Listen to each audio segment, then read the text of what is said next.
it was always, I want to destroy that guy. I want to destroy that guy. Who's the teammate that you have that is probably the most similar to your driving style? Now it matters over the next 10 weeks, right? So hopefully I'm in a position to win many championships. 5, 4, 3, 2, 1. Go on the ball. What a race! California's Kevin Harvick does it. Tree making right there. You're the man. Welcome to Kevin Harvick's Happy Hour, presented by NASCAR on Fox. And this week, we have our regular season champ stop by. So thanks for taking the time to join us and Of course. talk about your first 26 weeks and just everything that you went to. I know it seems like a season within itself. Yeah, it does. I mean, I think this year was, the schedule I thought was pretty predictable this year. Like it was very kind of normal racetracks and everything like that. So I think that we kind of were able to get in a good rhythm through April and May. And I think it was a good year. I feel like I feel like there were some opportunities that kind of slipped away early where we could have gotten some wins, and we just kind of kept at it, and we just kept building and really had good speed throughout the summer months. Just had to kind of keep our heads down and keep going. When you look at the grind, I know you've been doing this for a few years now, and I look at you and Rudy, and I'm like, okay, they're both kind of calm, quiet. So who's the leader?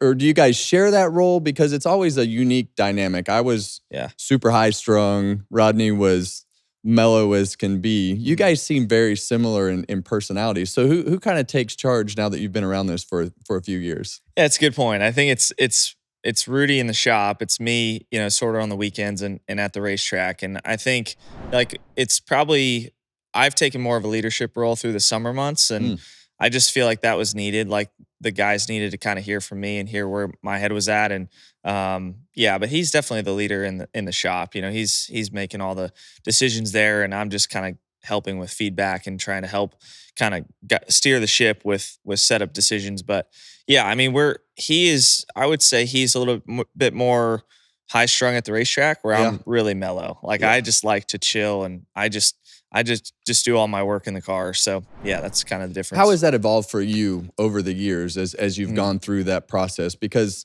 it seems like the process has changed. I felt like it changed when I got into the Gen 7 car as far as what I was talking about from inside the car, because all of a sudden I didn't really have a clue what was underneath the car as far as springs and shocks, because it was such an engineering project. How has that evolved for you personally through the years in the way that you give feedback?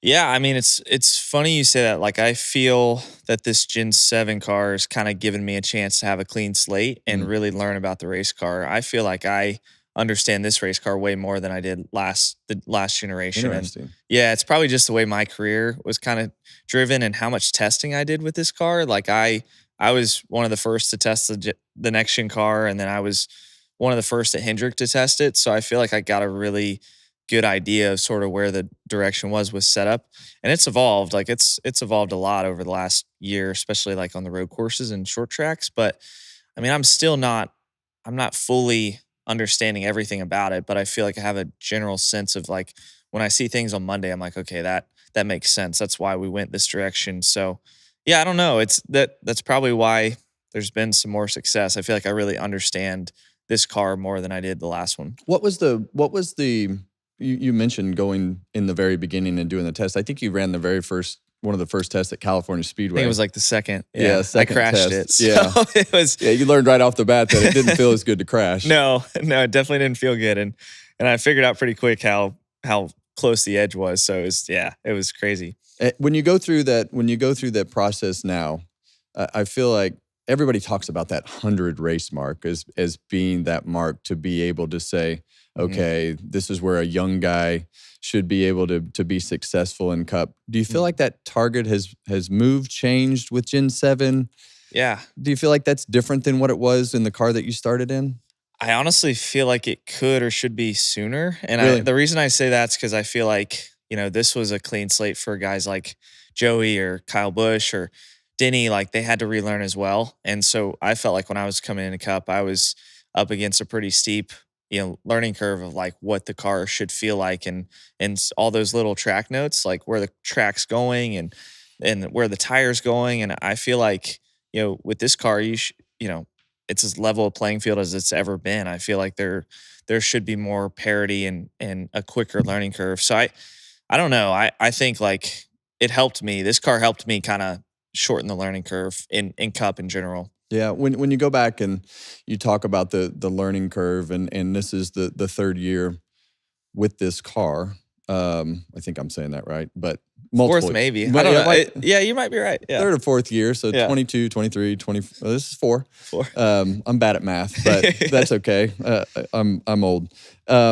When you look at the car through the year, and you started in 22 with this car, as you've gone through this season, obviously winning the regular season championship, what have been the strengths and the weaknesses for you guys as you've gone through this season compared to what you did last year? Because you always go through a year and you're like, I sucked on the road courses, or the short tracks were off. What has been the strengths? Because you've had speed at a number of different places. It's weird. It's like, I feel like 23 was when we had the most speed, and that showed in like the race wins. But a lot of times we weren't always up front, like leading the race as much. Like we were kind of in the mix, and then we capitalize and kind of win based on, just, I don't know, a good run or something. So I don't know. This year's been the most balanced we've ever been. Like the most balanced we've ever had speed at all the tracks, just more consistent qualifying, more consistent race adjustments, like consistency throughout the race. So I don't know. It's just, I feel like maybe we've been a touch off on speed compared to the field, but I feel like our consistency has been better. Do you think that this car, compared to, like when I look at this season, we talk about the consistency a lot in here. Mm-hmm. And I feel like Gen 7 car is harder to have the consistency week in and week out. Yeah. Because you can miss. You can make such a small change and have it not be right on that weekend. Or, I think back to your season, you go to Pocono and lightning fast, and you have the wreck, and then it kind of throws the weekend off. But for sure, you have to push that edge. Yeah. I feel like you have to be willing to go over the edge and wreck and have those moments. How do you feel like that balance needs to go? When you make those mistakes, is the team like, oh, don't worry about it, let's just move on? Yeah. Or do you feel like you missed an opportunity? Because now it matters over the next 10 weeks, right? Like if you make those mistakes in practice, but you got to push. And I always felt like I was walking this tightrope with the Gen 7 car, because I knew I needed to be on the edge, I reckon. Yep.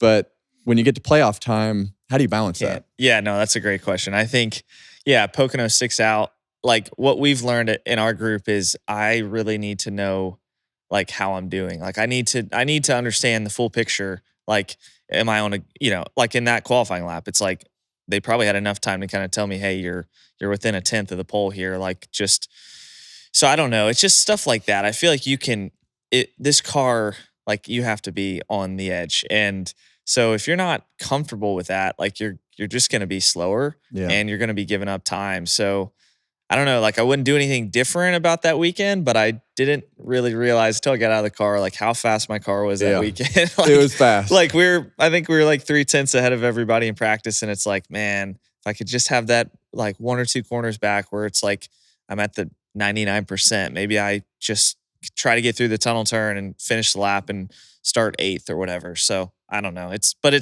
easy to say that. And then you just have to kind of figure out exactly where that edge is, and also have the feedback from your team. Like, hey, you're doing a good job here or something like that. So who's the internal person at Hendrick? Is it Rudy that has that conversation? Is it Jeff or who do you have that balanced conversation with? Because it's always, I always felt like Rodney was my guy. Yeah. It was, hey, I would wreck and do something dumb, or, he was always the one, well, I probably wouldn't have done that. So who helps you balance that within the organization, or do you lean outside of the organization for those conversations? Yeah, it's internal inside the team, but it's also kind of mentally, just processing for myself. So taking notes and learning from it. But yeah, I would say our hauler is basically Rudy and Jeff Andrews, and they're both really quiet Yeah. guy. So I kind of have to pry a little bit just to ask, hey, what do you guys think? But they really give me the freedom to just, make mistakes and just learn. And they don't really step in unless I ask for it. So I appreciate that freedom, really. Who's the teammate that you have that is probably the most similar to your driving style? Kyle Larson. Really? Yeah. We drive almost like this same setup or similar. Yeah. No kidding. It's crazy. Yeah. That's always an interesting balance between the team because when you don't have teammates that you can lean on and have the same driving style, like myself and Chase Briscoe, you couldn't be more opposite of what you need to be. And so when you have that, is it something to where you guys are trying each other's stuff in the sim? Do you go to the sim? How do you guys balance the similarities to try to help each other? Is that Cliff and Rudy working together as well because they know your styles are similar?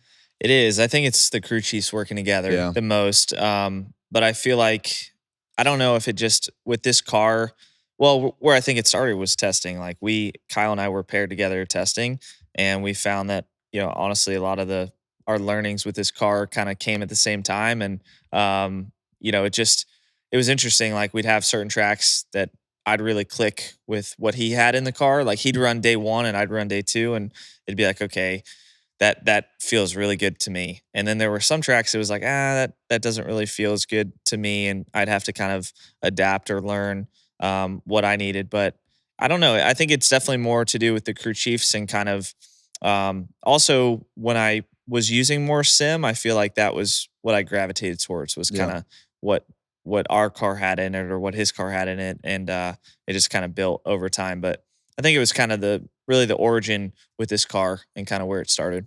So as you go and you look at the last 10 weeks, what's the approach? What do you feel like your strengths and rounds are?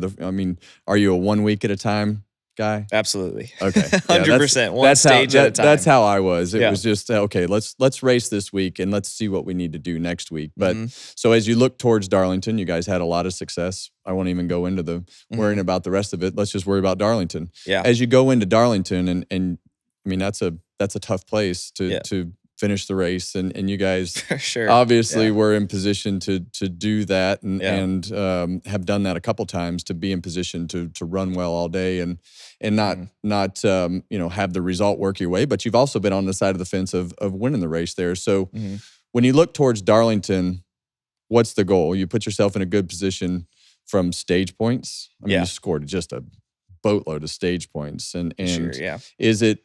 Do you change the approach as you go into the playoffs?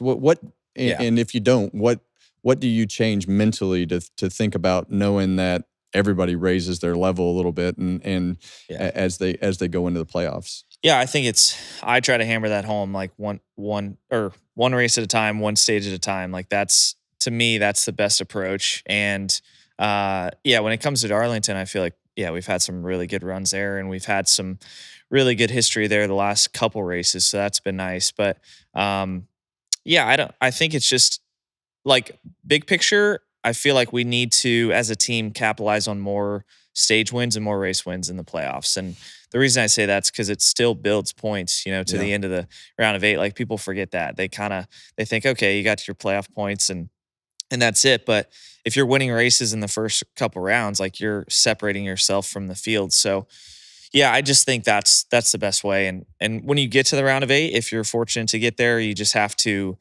try to win one of those. Especially this year with Talladega, you have to try to win Vegas or have to try to win Martinsville and not stress about the points. So we've been fortunate. We've pointed our way into the round of championship round the last couple of years, but that's a tough road for sure. Let's say you're the guy. You were one of those 4 that go in. If you had to pick today, who would the other 3 be? That's billboard material for sure with everybody else. But I think if you just look at history of this year, Denny's been extremely fast. They've been really fast this year, and I'd say Kyle Larson and Ryan Blaney. That's just kind of how the seeding works. Those guys have been the fastest, but you never know.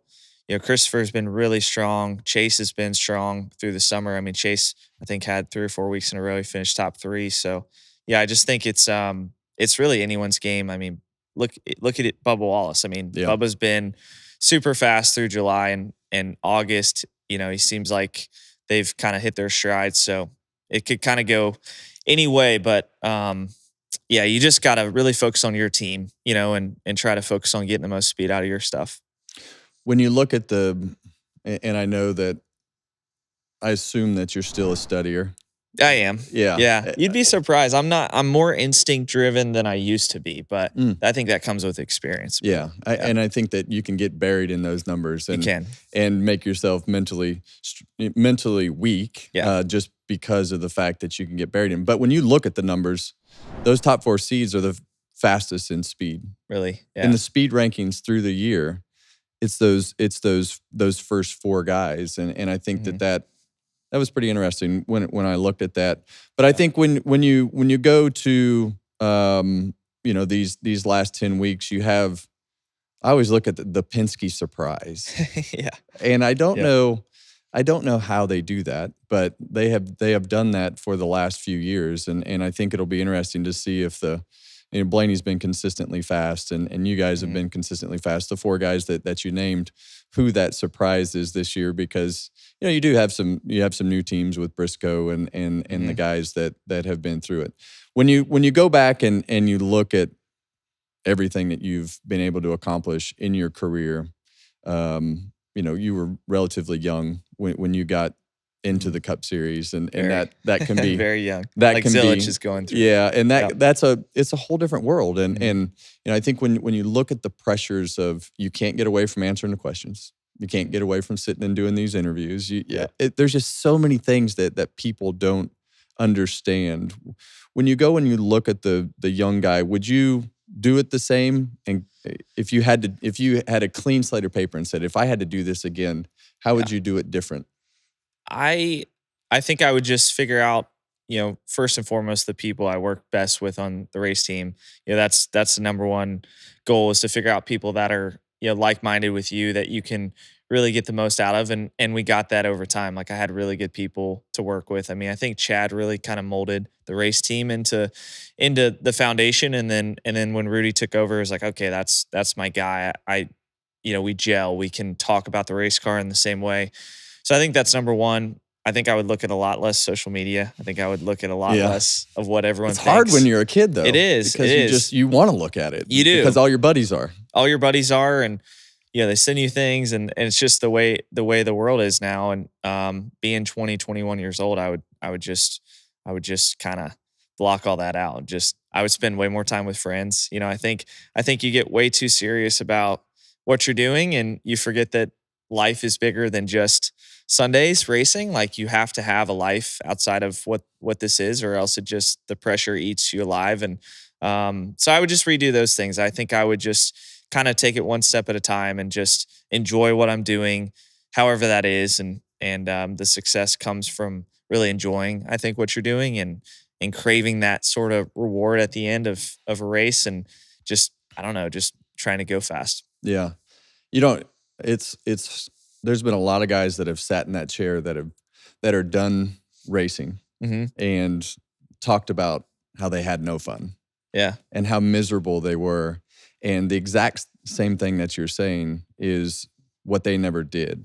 Jamie McMurray, Jimmy Johnson just sat there and told me, he's like, Kevin, the thing that I wish I could, or Jamie said it point blank, he said, the thing that I regret the most is not having fun. But that circle of life is so hard to find. And I think that you guys are all so much younger coming into the sport that it's really hard to explain how that balance has to work in order to make it fun, because it can really eat you up really quick. And I think in your situation, I look at your hat with that 24 on there, and I think Jeff Gordon, I think William Byron now, and you've obviously settled into the pressure of, there's probably no more pressure driving a car. I would assume after 2 Daytona 500 wins, multiple race wins, that's all gone. It gets better, but I think that's where perspective is really important. Like, I think when I say fun, it's not like it's it's not like it's all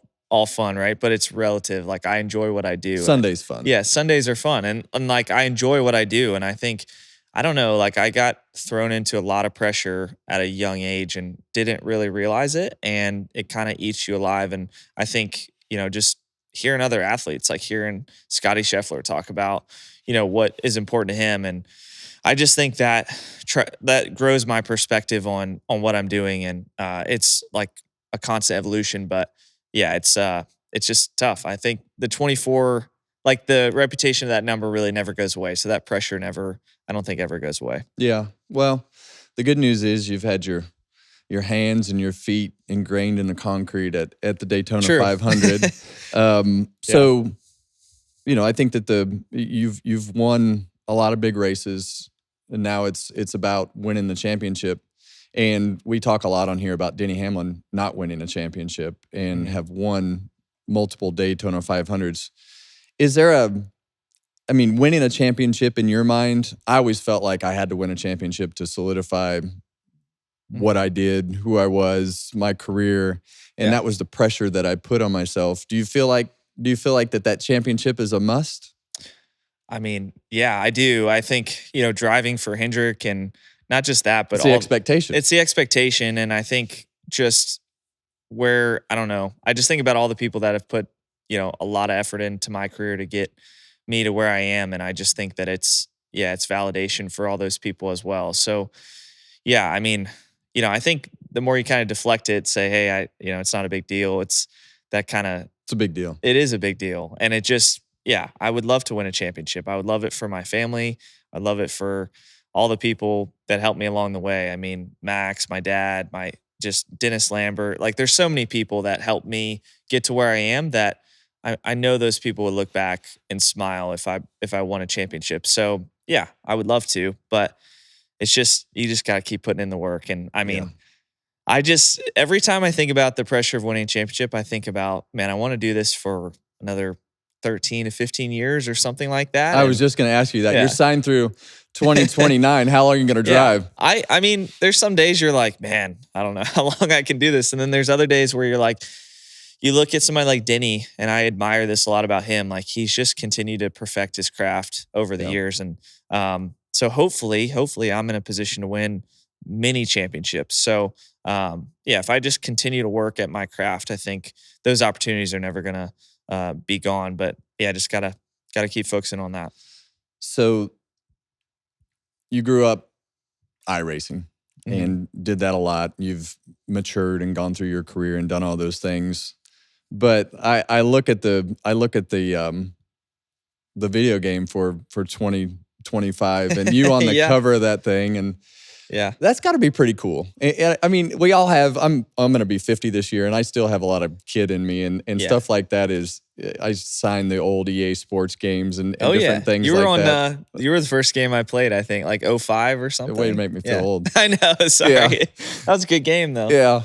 So that's got to be pretty cool. That's quite an honor to be on the cover of one of those games. It's pretty sweet. I think it's one of those things that your high school buddies and stuff, they send you pictures and they're like, look at when you were 13, 14 and you were just racing. And so it's a really cool, that's a full circle moment. That is pretty neat experience. And it kind of gave me a little bit of chills. And that was pretty neat for sure. What did you have anything to do with the game development or anything this time? I didn't have a ton of involvement with it, but I did play it along the way and kind of gave my feedback based on that. Yeah. So I played the games back in like the 90s. Yeah. When all that was really first starting, and they'd send you a disc to put it in your computer, and you try to play it on your computer. So it's much better than it used to be. So we're talking about cool things, and I think that next year as we go to San Diego to the military base,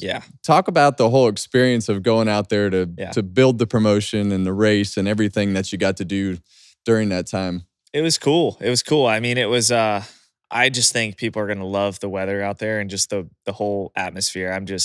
I'm fired up about that race. I think it's going to be awesome. And it just is, we have such a military presence in this sport and do it the best. Yeah, exactly. And I just think it's going to be just an awesome atmosphere for everybody. So yeah, I'm excited for that. Did you fly in a jet?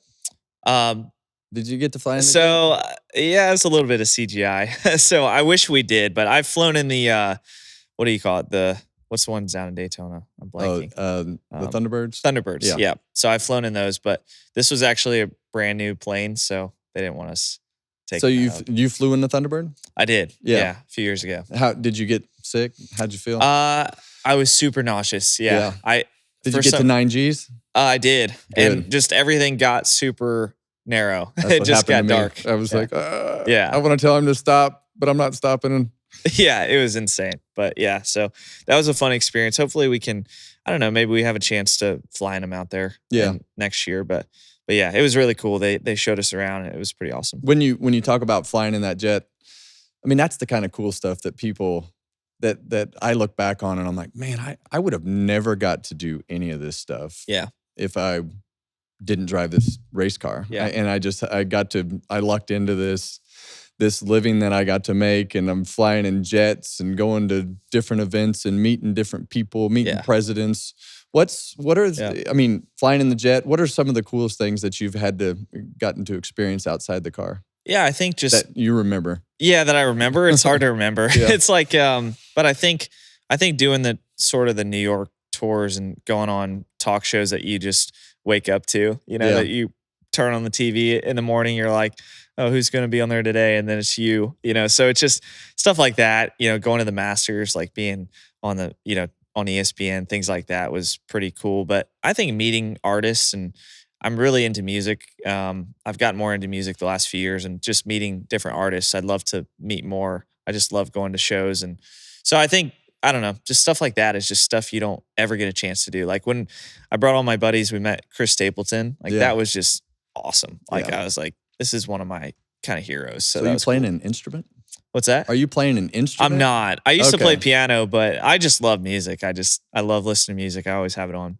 I think that I still have these images of Jeff Gordon down there as the DJ. That's not you. That's not me. Okay. He's we're equally into music, but he's like house music and EDM, which is funny. Yeah. He loves it. It's crazy that I look at Jeff Gordon and I cannot make myself think EDM. I can't it doesn't make any sense to me. When you look at Jeff and even go back to Jimmy, is there anybody outside of the car that you lean on more than your family?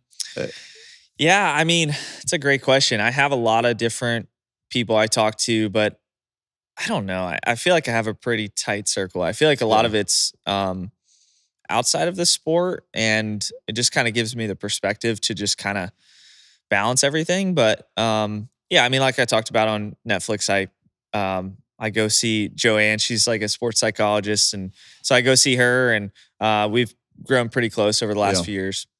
Well, I think when you look at that circle of life and the network and everything that you've done, it's tough to find those people in the garage. I always found myself not having too many friends in the garage, but you guys have a different generation of the way that you guys came up together, your group of drivers.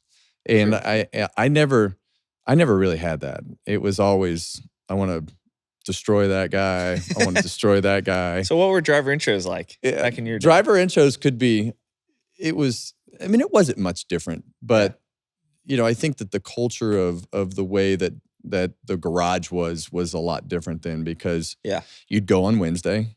Yeah. And you do an appearance, and then you go do something else Thursday, and then you had practice and qualifying on Friday. Yeah. So I mean, you were around those guys a lot. Yeah. So, it was just the culture was just different. Yeah. And it was just a lot different, and I think that the sport has evolved into what it has evolved with. But last couple questions outside of the car. Mm-hmm. You talk about that circle of life. I was scrolling through all your social media stuff, and it seems like you like the Hurricanes. Mm-hmm. That's pretty obvious. How many games will the Panthers win this year? I don't know, man. It's Keelan says there's 10. a ton of hype. There's a ton of hype around Charlotte right now. I mean, I spend most of my time there, and it's just yeah, everyone's like going to the preseason games and posting about it. They're like all excited.